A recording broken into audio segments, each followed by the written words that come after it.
그것 아니고는 만들어낼 수 없다는 것. 하나님이 받으시는 것은 헌신입니다. 무조건 고생하십시오, 이게 아닙니다. 우리가 사람을 살리는 일, 섬기고 나누는 일은 때로는 우리가 계산으로 돼서는 안 된다는 겁니다. 그 일에 우리 헌신이 필요할 때가 있습니다. 여러분, 저희 교회가 이제 점점 혼수비 교회도 고령화되어지면서 이제 이렇게 막 맡기잖아요. 그래서 그 정원 관리도 이제 돈 주고 사람들을 불러서 맡기기도 하고. 근데 저희가 교회를 청소하는 것만큼 우리 성도들의 헌신과 노력으로 하고 있지 않습니까? 이것도 사실 쉽죠. 그냥 어느 정도 책정해서, 그래서 우리 어떤 분에게 맡겨서 신경 쓰지 않고 그냥 할 수 있도록 합시다. 얼마든 그럴 수 있어요.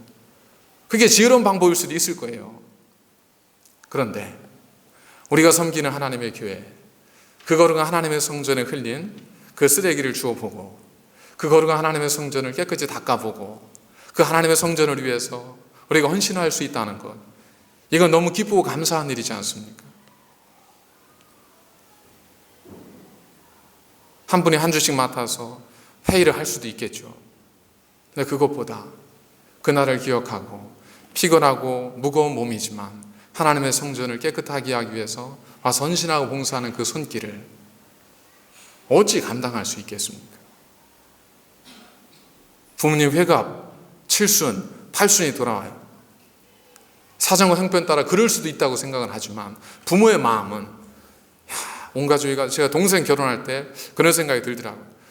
제가 우리 가족이 가면 비행기 값만, 예전에 10여 년 전이니까 비행기 값만 셋이서 한 3,000불 가까이 되고, 오고 가는 경비하면 몇천 불일 텐데 차라리 그 돈을 혼수 사라고 좀 이렇게 보내주면 그게 낫지 않을까. 고민이 많이 되더라고요, 고민이. 그럴 수 있잖아요, 그죠? 그래서 동생한테 물어봤죠. 어떻게 할까? 그래서 동생이 비행기 값을 보내줬어요. 고민하지 말고 오라고. 그래서 갔다 왔죠. 여러분, 때로는 돈이 전부가 아니고 계산이 전부가 아닐 때가 있지 않습니까? 부모님 생신에 충분히 갈 수 있는데 못 가는 상황이 있을 수 있잖아요, 해외에서. 그런 게 아니라 충분히 뭔가 해드릴 수 있는데 그저 어떤 이유 때문에 이 정도 이렇게 해드리면 부모님도 오히려 만족하시겠지. 내가 가는 것보다 가는 비행기 티켓을 드리면, 돈으로 드리면 더 좋아하시겠지. 물론 그럴 수도 있겠죠. 그러나 부모님의 마음은 그게 아니잖아요. 부모와 자식 간은 그게 아니지 않습니까? 하나님과 우리도 마찬가지라는 겁니다. 하나님이 우리를 기뻐하시는 것은 하나님에 대한 우리의 마음, 헌신의 마음.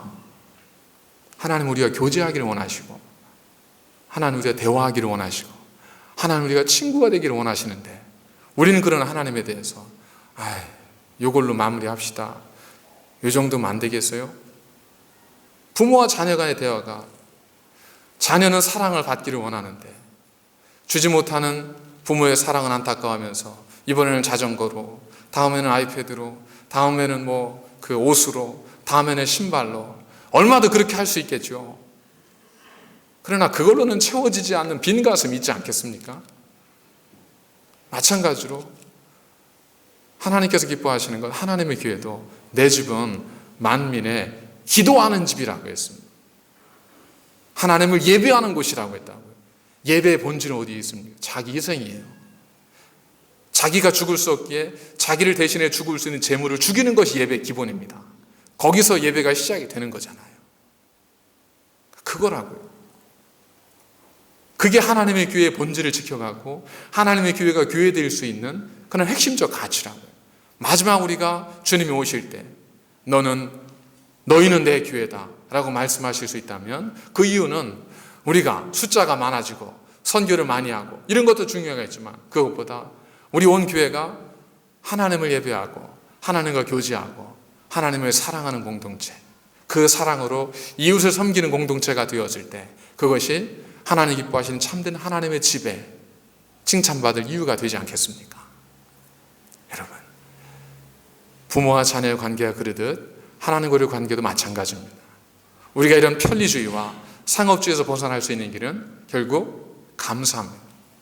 감사의 삶을 사는 겁니다. 감사는 계산으로 되는 게 아니잖아요.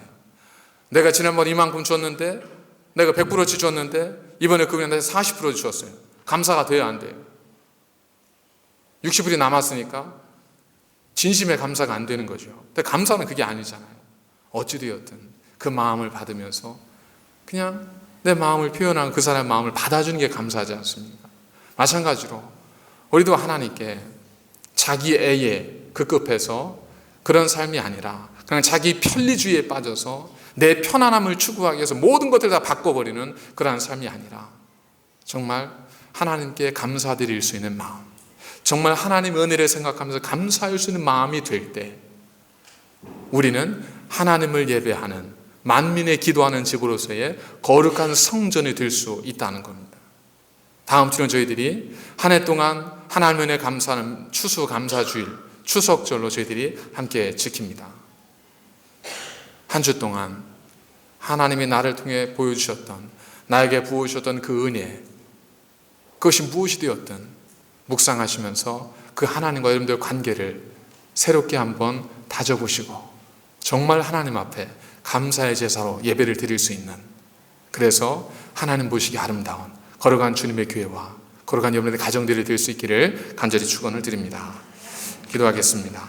거룩하신 아버지 하나님, 만민의 기도하는 집으로 세우신 거룩한 새날교회, 이제 우리가 이웃을 사랑하고 하나님을 예배함으로 주님께서 말씀하신 거룩한 집, 기도하는 집, 하나님 집의 그 아름다운 본질을 우리가 잃지 아니하게 하시고 늘 간직할 수 있도록 도와주셔서 하나님 보시기 아름다우며 세상에 보기에 칭찬받을 만한 거룩한 새날교회가 될 수 있도록 주님 도와주시옵소서.